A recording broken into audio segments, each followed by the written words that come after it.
जे सांगली जिल्ह्यातलं मैदान होतं ते सांगली जिल्ह्यातले सातारा छकडीतले 5 तालुके आहेत, कडेगाव, खानापूर, पलूस, वाळवा आणि शिराळा,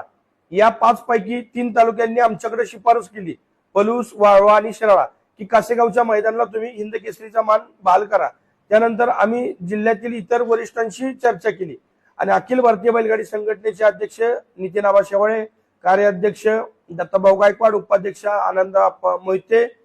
त्याचबरोबर सर्व वरिष्ठ राज्य कार्यकारिणी सदस्य प्रदीप नाना पाटील, राहुलदादा फडतरे, उदयदादा, धनाजी तात्या, मांगडे तात्या,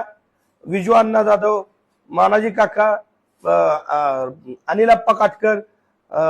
सतीश काका बर्गे, या सर्व वरिष्ठांनी